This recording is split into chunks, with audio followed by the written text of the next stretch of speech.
పూర్వం నిషాదరాజు అనే హిరణ్యధనుసు కుమారుడు ఏకలవ్య.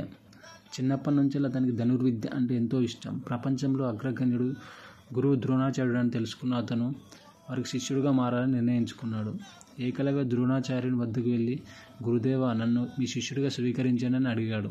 కానీ ద్రోణాచార్యుడు కౌరవ పాండవులకే శిక్షణ ఇస్తానని చెప్పి ఏకలవ్యుని నిరాకరించాడు. కానీ అతను నిరుత్సాహపడకుండా అడవికి వెళ్ళి ద్రోణాచార్యుని మట్టితో చేసిన విగ్రహాన్ని పెట్టి దానిని గురువుగా భావించి కొన్ని రోజులుగా, సంవత్సరాలుగా సాధన చేశాడు. కొంతకాలానికి ధనుర్విద్యలో అద్భుతమైన వీరుడయ్యాడు. అతను అరిచేతి లక్ష్యంగా పెట్టి కూడా బాణాన్ని సరిగ్గా విధించే స్థాయికి చేరాడు. ఒకరోజు పాండవులతో వచ్చిన ద్రోణాచార్యుడు అతని ప్రతిభ చూసి ఆశ్చర్యపోయారు. అప్పుడు ఏకలవ్య నమస్కరించి, మీరు నాకే గురువు, ఆ విగ్రహం మీరే అన్నాడు.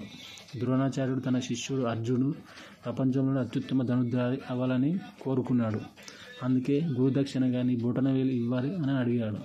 ఏం సంకోచం లేకుండా ఏకలవ్యుడు తన బొటవేలును కోసి ద్రోణాచార్యుడు పాదాల వద్ద ఉంచాడు. కృషి, ధైర్యం, త్యాగం ఎంత ఎత్తుకైనా తీసుకువెళ్తాయి. అసలు గురువు మనకు బోధించేవాడు కాదు, మనకు ప్రేరణ ఇచ్చేవాడు కూడా గురువే. Please subscribe my channel.